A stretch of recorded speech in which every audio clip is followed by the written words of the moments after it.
What if I told you that the only thing standing between ice, water, and steam is a tiny dance party at the atomic level? Let's break down the three states of matter. What is matter? It is anything that has mass and occupies space. Your smartphone, computer, pen, car, water, and smoke are all matter because they have mass and occupy space. There are three states of matter: solids, such as an ice block; liquids, such as liquid water; and gases, such as water vapor. A challenge time. Can you think of a substance that exists naturally in all three states of matter? Drop your answer in the comments. Why is matter in different states? It is because of the arrangement and movement of particles in these substances. This is stated by the kinetic theory of matter.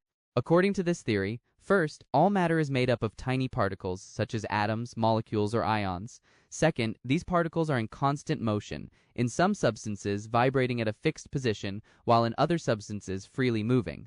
Third, the degree of movement of particles depends on their temperature. The higher the temperature, the greater the movement of particles. Some substances have these tiny particles vibrating at a fixed position, while in other substances they can move freely about. Therefore, the arrangement of these particles determines the state of matter and its physical properties. Let's start with solids. What's the arrangement and movement of particles in solids? This image depicts the particles in solid substances. As shown, particles in solids are tightly packed. They are arranged in a regular pattern and vibrate at a fixed position. How then does this arrangement of particles relate to the physical properties of solids? As particles are tightly packed and arranged in a regular pattern, solids have a fixed shape and volume. As particles vibrate at a fixed position, solids do not flow, unlike liquids and gases. As particles are tightly packed, solids are incompressible. As particles are tightly packed, a small mass of solid contains a lot of particles. Therefore, solids have high density. By the way, did you know that glass isn't technically a solid? It's actually an amorphous solid, meaning its particles don't follow a regular pattern like crystals. So in a way, old windows are slowly flowing downward over centuries. Then, the liquids. What's the arrangement and movement of particles in liquids? This image depicts the particles in liquid substances. As shown, particles in liquids are tightly packed, but they have some freedom to move about, and can move from one point to another.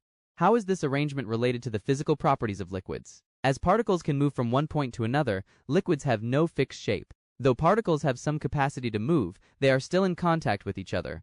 Therefore, liquids have a fixed volume. As particles are loosely packed and have some freedom to move about, liquids can flow, unlike solids. As particles are in close contact, liquids are incompressible.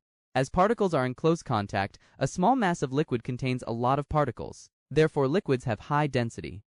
Finally, gases. What's the arrangement and movement of particles in gases? Particles in gases are very far apart.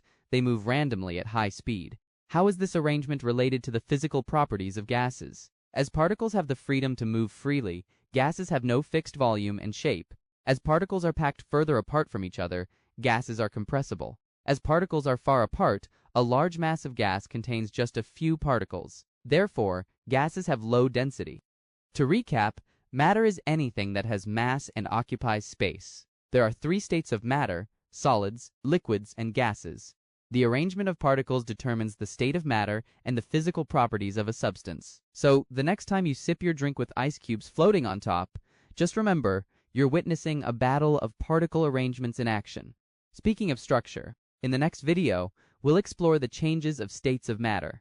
Stay tuned, stay curious.